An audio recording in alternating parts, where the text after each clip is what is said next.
उधर मध्य प्रदेश, छत्तीसगढ़ और राजस्थान में कांग्रेस को मिली हार के जख्मों पर तेलंगाना में मिली बड़ी जीत ने थोड़ा मरहम जरूर लगाया। वहां कांग्रेस ने 10 साल से सत्ता में बैठे के चंद्रशेखर राव को हराकर बंपर जीत हासिल की और पहली बार तेलंगाना में सरकार बनाने का रास्ता साफ कर लिया। तेलंगाना की 119 में 66 सीटें जीतकर कांग्रेस ने इतिहास रच दिया। उसे पिछली बार के मुकाबले 47 सीटों का फायदा हुआ। 2014 में तेलंगाना के गठन के बाद वहां 2 चुनाव हो चुके थे और दोनों में के चंद्रशेखर राव की पार्टी बीआरएस को जीत मिली थी। लेकिन इस बार के चुनाव में कांग्रेस ने बाजी पलट दी और जीत की हैट्रिक लगाने की उम्मीद पाले केसीआर के रथ को रोक दिया। कांग्रेस पार्टी ముందుంటుంది అని मानव हక్కులను पुनरुद्धరించి तेलंगाना में कांग्रेस की इस बम्पर जीत को किसी जादू से कम नहीं माना जा रहा। कर्नाटक के बाद दक्षिण में तेलंगाना की जीत को कांग्रेस के लिए संजीवनी की तरह माना जा रहा है। खासतौर पर यह जीत इसलिए भी अहम है क्योंकि छत्तीसगढ़, मध्य प्रदेश और राजस्थान में कांग्रेस को बीजेपी ने पटकनी दे दी। तेलंगाना की बम्पर जीत ने कांग्रेस के घाव पर कुछ हद तक मरहम लगाने का काम किया, लेकिन चुनाव विश्लेषकों का मानना यह भी है कि तेलंगाना फतेह से पड़ोसी राज्य आंध्र प्रदेश में भी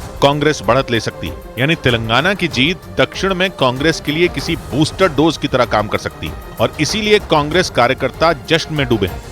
क्योंकि तेलंगाना में कांग्रेस ने केवल जीत ही नहीं दर्ज की, वहां की सबसे बड़ी पार्टी बीआरएस का सफाया कर दिया, जिसके बाद तेलंगाना में कांग्रेस दफ्तर और प्रदेश अध्यक्ष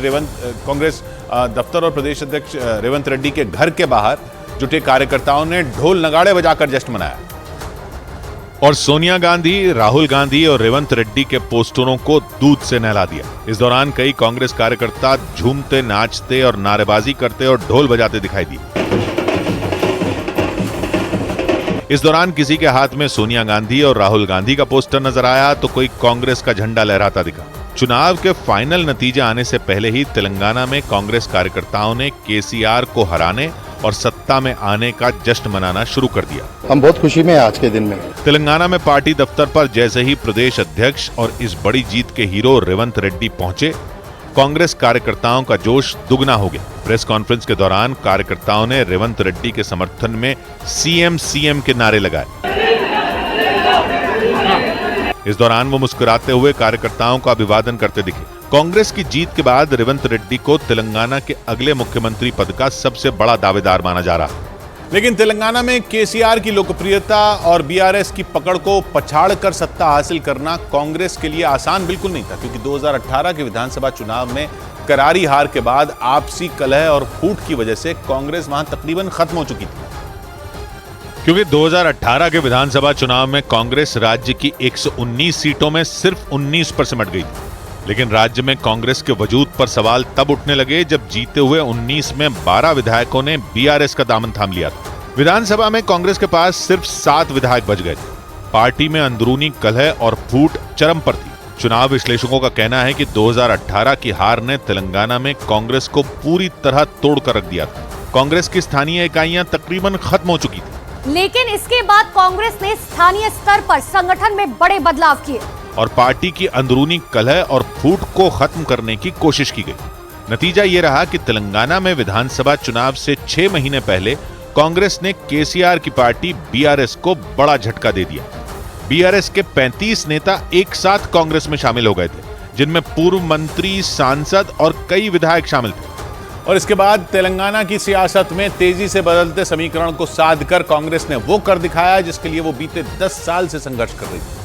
कांग्रेस के मुताबिक 2023 के चुनाव में जीत हासिल करके उसने केसीआर के 20 साल पुराने धोखे का जवाब दिया, क्योंकि कांग्रेस लगातार यह आरोप लगाती रही है कि केसीआर ने तेलंगाना के गठन के बाद उसे धोखा दिया था। कांग्रेस ने 20 साल पुराने धोखे के मुद्दे को इस बार के चुनावों में भी जोर शोर से उठाया था। कांग्रेस का आरोप है कि 2014 में राज्य के गठन के बाद कुर्सी की लालच में केसीआर ने अपनी राहें अलग कर ली थी।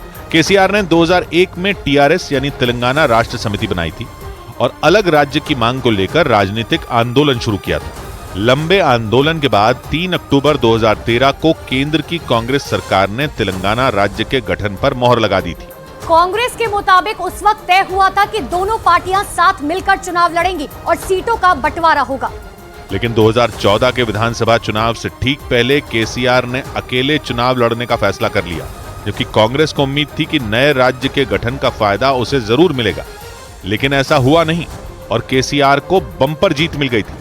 लेकिन जो कामयाबी बीते 10 साल में कांग्रेस को नहीं मिली थी, वो इस बार कांग्रेस ने हासिल कर ली। चुनाव विश्लेषक तेलंगाना में कांग्रेस की बम्पर जीत में राहुल गांधी की भारत जोड़ो यात्रा का भी अहम योगदान मान रहे हैं। चुनाव विश्लेषकों के मुताबिक पिछले साल राहुल गांधी की यात्रा ने तेलंगाना में कांग्रेस कार्यकर्ताओं में जान फूंक दी थी और उनकी यात्रा का असर इस बार के चुनाव नतीजों में साफ देखा जा रहा है। कांग्रेस का मानना है कि भारत जोड़ो यात्रा से तेलंगाना में न सिर्फ कांग्रेस कार्यकर्ता एकजुट हुए, बल्कि हार से हताश हो चुकी पार्टी में जान आ गई और 2018 की हार को भुलाकर कांग्रेस के कार्यकर्ता 2023 के विधानसभा चुनाव के लिए जी जान से जुड़ गए। राहुल गांधी ने तेलंगाना में 12 दिनों तक भारत जोड़ो यात्रा की थी।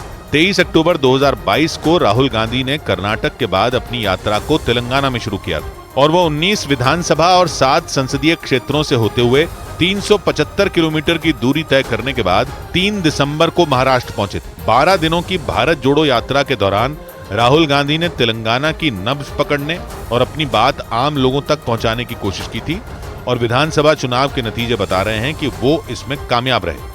और चुनाव विश्लेषकों का मानना है कि तेलंगाना में केसीआर की हार की सबसे बड़ी वजह वो खुद ही है। कहा जाता था कि तेलंगाना में केसीआर का सूरज शायद ही कभी डूबे, लेकिन चुनाव विश्लेषकों के मुताबिक भ्रष्टाचार के आरोप, अहंकार और परिवारवाद के आरोप केसीआर की कुर्सी के लिए काल बन गए और कांग्रेस ने इन्हीं मुद्दों को हथियार बनाकर चुनाव में कमाल कर दिया। तेलंगाना में केसीआर की हार के पीछे चुनाव विश्लेषक 3 बड़ी वजह बता रहे हैं। पहली बड़ी वजह भ्रष्टाचार के आरोप।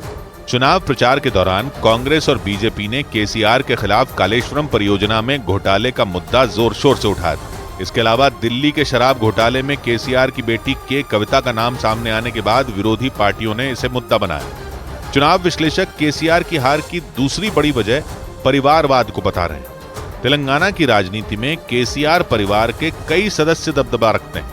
कांग्रेस ने आरोप लगाया कि केसीआर ने अपनी बेटी, बेटे, भतीजे, बहन के बेटे और पत्नी की बहन के बेटे तक को मलाईदार विभाग सौंप रखे हैं। कांग्रेस ने चुनाव प्रचार के दौरान आरोप लगाया था कि केसीआर के परिवार के 4 लोग तेलंगाना के 60% बजट पर नियंत्रण रखते हैं। तेलंगाना में केसीआर के अहंकार और सत्ता विरोधी लहर को चुनाव विश्लेषक उनकी हार की तीसरी बड़ी वजह मान रहे हैं। और तेलंगाना में केसीआर की सियासी जमीन को हिलाने वाले रेवंत रेड्डी का नाम मुख्यमंत्री पद की रेस में सबसे आगे बताया जा रहा है। तेलंगाना में रेवंत रेड्डी कांग्रेस का वो चेहरा है जिन्होंने बहुत कम वक्त में कांग्रेस को जमीन से आसमान तक पहुंचा दिया और वहां के चंद्रशेखर राव की 10 साल की सत्ता को उखाड़ फेंका। कांग्रेस की बड़ी जीत के बाद रेवंत रेड्डी के घर के बाहर हजारों कार्यकर्ता जुट गए और उनके समर्थन में नारेबाजी करने लगे। रेवंत रेड्डी की अगुवाई में कांग्रेस ने बीआरएस को तेलंगाना की सियासत में जोरदार झटका दे दिया और इसीलिए तेलंगाना के कांग्रेस अध्यक्ष रेवंत रेड्डी का नाम राज्य के अगले मुख्यमंत्री पद के लिए सबसे ज्यादा लिया जा रहा है। लेकिन रेवंत रेड्डी के लिए तेलंगाना में कांग्रेस को रेस में लाना इतना भी आसान नहीं था, क्योंकि उनके कांग्रेस में शामिल होने और प्रदेश अध्यक्ष बनाए जाने के बाद कांग्रेस में अंदरूनी कलह शुरू हो गई। ऐसा इसलिए क्योंकि वो टीडीपी पार्टी से कांग्रेस में आए थे, जिसके बाद कांग्रेस के नेताओं ने उन्हें बाहरी कहना शुरू कर दिया था।